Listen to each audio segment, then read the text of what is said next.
Will the governor be forwarding your name to the legislature for consideration for permanent appointment? Yes, Senator. Okay.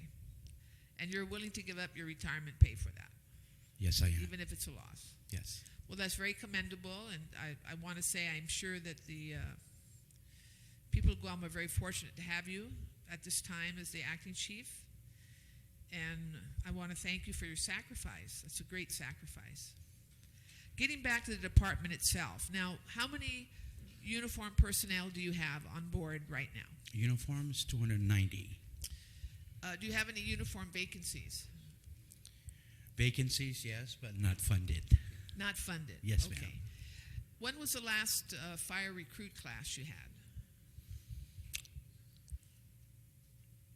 The last one I recall before I retire was 1998. So But there was another one after that. I'm not sure which year. But not recently, right? No. So you have not been able to recruit firefighters in the last few years, and yet we're seeing sort of an expansion in the fire stations. I know they're building a new fire station in Barrigada, or they soon will be. Yes, that's in the making, Senator. That's in the making. That's great. And how is this impacting you folks, not being able to bring forward a new recruit class? I'm sure there's many people in our community that are waiting on a waiting list for consideration for the firefighter recruit class. But how is this impacting your organization? Basically, the new structure that's going up in Barrigada is just a replacement, just to build a new facility. It doesn't mean that we're going to lack manpower, because the existing crew will augment that once the facility is done. The only thing that I can add on as far as adding more manpower that we foresee down the road is the influx of the military buildup, the increase of the population that we anticipate in the coming years ahead of us. Yes. Would you say, therefore, Acting Chief, that at this time, and certainly for the remainder of the fiscal year, that the Guam Fire Department can do without recruiting any additional firefighters for regular firefighter duty, for ambulance duty, for paramedic duty, or anything similar to that? Yes, Senator, we are able and we are capable of doing the job that we're there.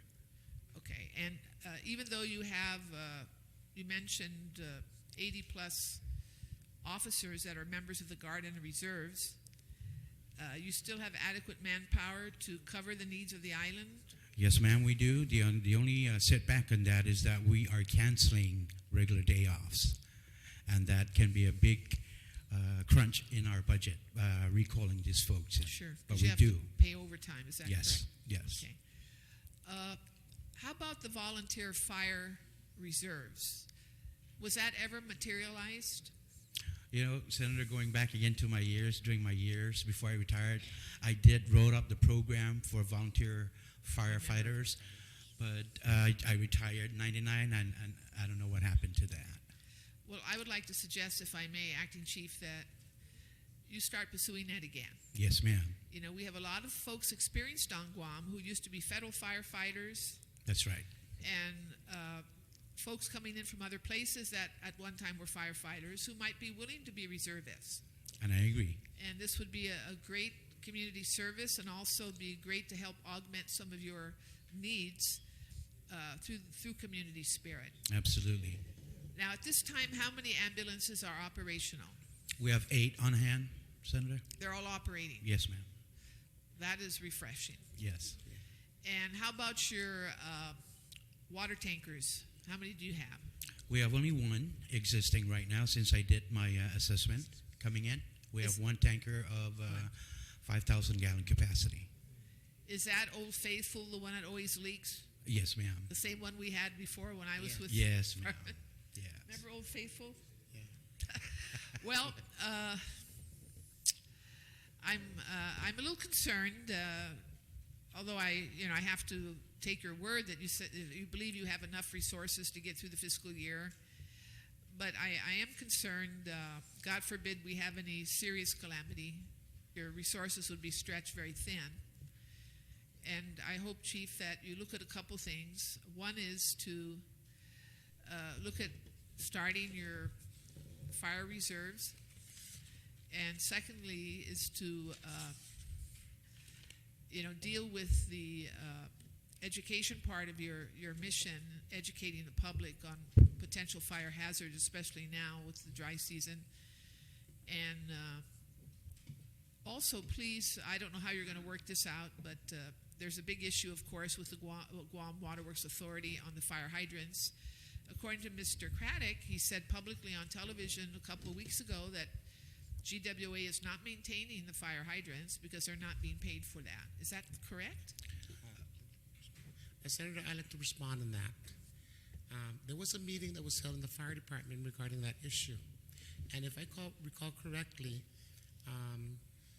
it was during the administration that I volunteered not to pay for it. In the beginning, it was in 1990. I researched the law, and it clearly states that the fire hydrants maintenance and color coding falls under the jurisdiction of PUAG at the time, and that all consumptions of the water being extracted from the fire hydrants would be taken out from the general funds. It did not say that it's going to come out from the fire department. However, back then there was an interpretation from Waterworks that there was a memorandum of understanding within the former fire chief, which I guess it was the late John Tyron, and the Waterworks director at the time, that they were going to be paying $82,000 a year in water consumption. I totally agree with that if they can prove that there's an MOU in place. 3 years has gone by, no MOU was ever brought up to my attention, and I was still the certifying officer. $82,000, Senator, is a lot of chunk of money that the fire department can use to purchase medical supply for its ambulances. So paying out the $82,000 back then for something that I'm not aware of, and there's basically nothing on hand that would direct me as the certifying officer to pay something, would be frivolous and fiscally irresponsible. So I went up and sat down with the former legal counsel back then, which is now Judge Kathy Merriman, and we deliberated over this issue. And I provided the governor's office with my findings and my footnotes and everything, that I feel that paying PUAG $82,000 a year for what? If there was a meter connected to every fire hydrant and they were going to bill me for it, then I'll pay for it. And then furthermore, I mean a flat rate of $82,000 a year without any justification of the cost or any tracking system was, again, being fiscally responsible for it. Sure. So they continued to send me the bill over and over again, and it exceeded up to over $1 million. I said, then take me to court, because I will not pay $82,000 a year, or now $1 million, basically because of that. I see. Okay. So, I started the whole thing. Sure. And basically the legal counsel said, you're right. I said, if they want to bill me with what consumption the fire department used. So you mean to tell me I'll go ahead and pay $82,000 if they don't use the water that's there? Then that's not being fair. Sure. Well, I do know that the Guam Waterworks Authority has communicated with the Guam Legislature and asked for monies to pay for the water hydrants. But Senator, if you pay the water hydrant, I mean, how much out there did the Guam Fire Department consume? And if there's grass fire, we have the water tankers to go out. I think it's more than just the consumption. I think it's also the maintenance costs and the building costs. But thank you. I appreciate your comments, and I think there's some accuracy into what you're saying. Yeah. But what I want to point out, Mr. Chairman, is this is something that this legislature has to look at. Thank you very much. Somehow, this cost must be underwritten, and we need to look at this in our responsibilities here. We can't just close our eyes and allow this to continue, because if these fire hydrants are not being maintained, it could create a public hazard. Okay. That's all I wanted to say. Okay. Thank you very, very much. Thank you, Senator Wanpan. Thank you, Mr. Chairman. I'd like to follow up on a question that Senator Palacios had asked, and that was the men and women that you have that are deployed. Now, when they're deployed, you're not paying for salaries, are you, at this time? So would that be a savings if that is true? Could you repeat the question again, Senator? The men that you have that are on deployment, Yes. are you paying for their salaries or not? Oh, yes, we are, Senator. You are still Yes, paying for Senator, when these people go on, they take their military leave. Every government employee on that military leave is paid 15 working days of military leave. On top of that, if they exceed the 15 working days on a calendar year, then they have the option to sign out on their annual leave. They're only afforded 15 working days on a calendar year. And if they don't have one, then they go leave without pay. Leave or sharing. leave sharing again. And we've been getting a lot of that. So the first call of business of what the new fire chief had asked for was an internal review of the present manning power for the Guam Fire Department, whether or not it is capable enough of maintaining adequate standards for all fire station, rescue operation, and ambulances. So we've been going in and out staff meeting ever since Chief Dave had come into office, and he's really on the ball on everything. So what are the steps? The first thing is the 15 days military leave. The second Yes. step will be to use all their annual leaves. Exhaust their annual leave. And then the third step will be leave sharing. Leave sharing. Even for annual leave. I thought the leave sharing is Annual leave. primarily for sick leave, but not No, Senator. even annual. No. And then, so the fourth thing would be what? Then leave without pay? Yeah, leave without pay. So if they're on leave without pay, does your department have the responsibility also of having to pay Well- for? Well, Senator, when it comes to leave without pay, and particularly when the chief came in, he has now put out a moratorium that all military leaves or any military volunteer, he was going to review them one by one to determine whether it's a necessity. Because of the shortage of manpower, the fire department, we're maintaining standard requirement. Like the NFPA requires for every manning power the ratio of 5 to 1. That means for every fire truck, 5 manning power. The fire chief came in because of the funding, because of the manning level, had reduced it down now to 3, in order to just maintain the standard operation for the fire truck, so that we can continue on services. And it also applies and spread out also to the ambulance operation. So you wait. Is the 3 to 1 then a standard, or Yes, is it's below still a standard. It's the still minimum standard. Yeah. Okay. So the ones that are in leave without pay, are you responsible to pay for both their share and the government share of? Oh yes. So that's an additional cost. They're basically government employee. You still pay for their shares. Have you ever had all 82 of them Oh no, deployed? no. Senator, when they come in, it's normally staggered. Like some of them will go for 3 months training classes, or 4 months off-island deployment. The longest period was 18 months, and seldom do they come in all in bulk. It's kind of staggered in different areas of operation. Okay. Well, I'm glad then, Chief, that you're actually looking into it, because we've gotten several complaints as well from other departments about the same thing, having the same Oh concerns. yes. But fortunately, in your case, it's not as long as some that I've known for 2 years, so which is good.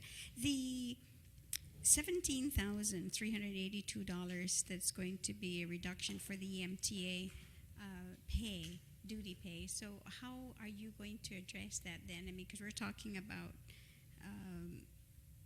EMTA duty, not necessarily operation. So how are you going to address then that short? I mean, 17,000. I realize to anybody might say it's not a lot, but for this particular section and for the firefighters, how are you going to maintain? Like what the senator had said and the chief had said, we're kind of adamant touching that 17,000 reduction in that part, particularly in the incentive pay. we have to realize that about a couple of years ago, the emergency medical technicians were stripped of being paid the 15% for 2 years. And this was a mandate for them to receive. That's the reason why it's called an incentive pay. Not everyone in the fire department, Senator, would go that far to get their certification at their costs. And not everybody in the fire department will go that far or could stomach going out there and providing service in the ambulance side and responding to a dead body or somebody who just lost his arm or got shot in something. You know, this is an incentive to them for the fire department to obtain their certification. So, Chief, then in essence, you're willing to accept and carry the burden as well, sharing the burden of the $527,000 cut, but the $17,382 is where you're not in favor of, because this involves now the salaries of the EMTs. Yes, Senator. So, but since it is part of the governor's request, how would you address that? Would this be for you to take monies then out of operations to supplement? Yes, Senator. The 17? If that 500, I think it totals up to 542, right, Senator? Adding the 527,000. that's the total. 494. No, that's not the total. That's just for operations. 527,494. And then the 17 plus the 17. Plus the 17 of 17,382. Yeah. Well, the total I think would be 542. Adding both together. Yeah, 544. Oh, 544. Okay. Well, the 17,000 reduction on the that appropriation for example, that could be applied to other sources of the department. Okay, looking into other areas to cut to apply the 17,000, not particularly in that account, but in another account. I see then. So you would be able to have the flexibility then to make that move. Yes. Well, I really appreciate you trying to be as creative as possible to make sure then that you don't hurt we have to, Senator. the EMTs. Okay, very. So no one had asked, and I wanted to know what specific areas would the cuts be made in for that dollar amount of $544,000. Well, we're going to have to sit down with our own analysts at BBMR. I mean, so just the department itself, you have not indicated what measures will be taken to make the cuts? Yes, we did. You have? If it's coming out from the operating, from the $21 million, if I'm not mistaken, we're looking into the personnel side. That's where about 90% of our budget is going to right now. So how are you going to absorb then that cut? You're not going to cut personnel, are you? Because you indicated that you have no funded vacancies, so you can't say you're going to use the money from your vacancies. So we're trying to apply that, or we're going to go apply it, particularly on our night differential pays. Kind of freeze that, and some areas also maybe apart here from the OT site. Okay. Basically only in those two categories that I can think of. In the operating expenses, the fire department's operating budget is very little compared to the personal salaries of the department. Senator Wampan? That's it, I'm done. I'm just going to advise you, after conferring with the two gentlemen to my left and right, both of them have no objection and say that they can live with a reduction of the same amount coming out of Section 2 there, dealing with EMT pay.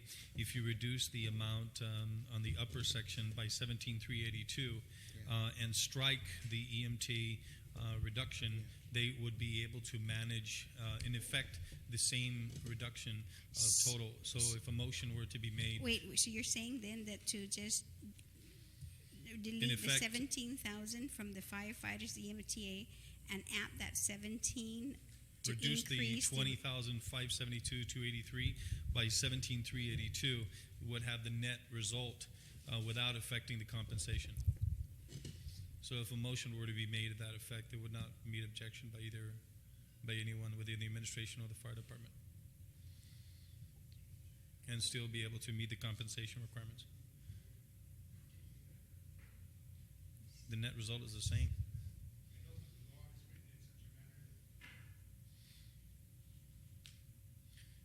Anyway, Senator Wampat, you have the floor. I think what we should do is, because I think the rule was already established, and I think maybe I'm making a notation here that whether all these type of amendments would be done, you see, later on, but not at this time. So I think maybe we should just I wanted to go ahead and stick to the rules. You know me, I'm a stickler for rules, and I will follow the rules as well.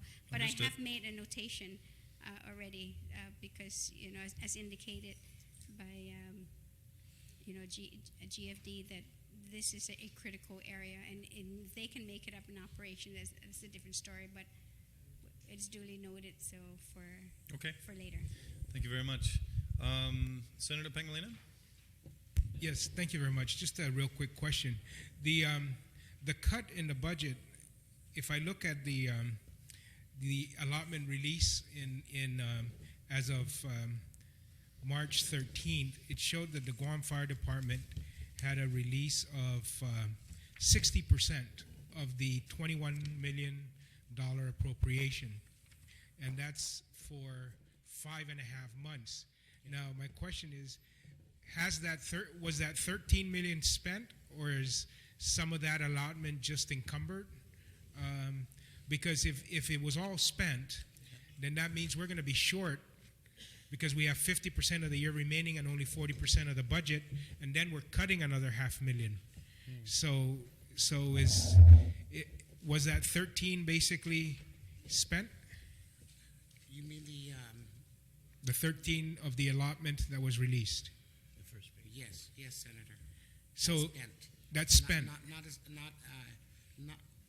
It's spent. So the other note we have to note is that for 5.5 months, we've spent 60% of the budget. So we got 6.5 months left, and we only have 40% remaining, which means we're going to be short.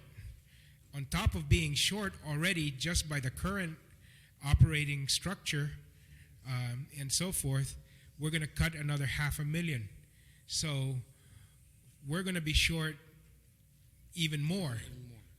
So that is something that we really have to consider when we come to the end of this chapter, in which we think about restoring budgets and cuts, unless there are places where you're going to cut the actual expenditure, over and above the $500,000 that you would have to. So keep that in mind when we look at this and when we get to the end. Yes. Okay, thank you very much. Senator Barnes, on a quick retort. Thank you very much, Chief. Jen, thank you very much for coming in. Really important, just based on what you've done in the past, that I think is a good lead, and wanting to make sure that that's protective. Where are you at today, and as far as your drug testing? And if there is any funds that are provided for that, and how much is the cost, and who's subsidizing it?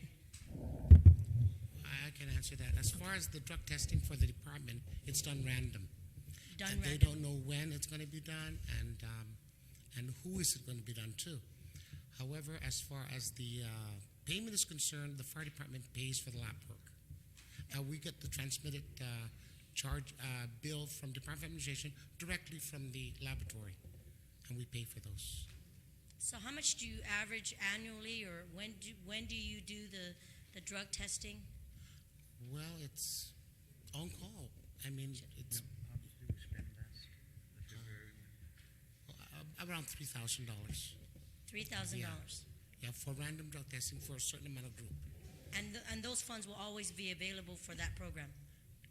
Well, as far as itemizing that budget, we try to take it out from our operating expense wherever is available.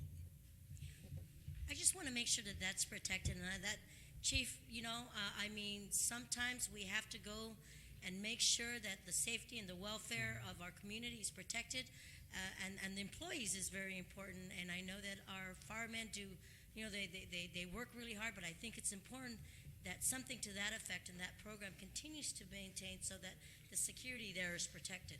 It will, Senator, and it's going to still take place because me taking this seat right now, it's a zero tolerance for the fire department uniform And I personnel. really respect that. Yes. Thank you. Yes. Thank you, Mr. Chair. That concludes the discussion on this section. The committee of the whole will be in recess until 9 a.m. tomorrow morning. Thank you.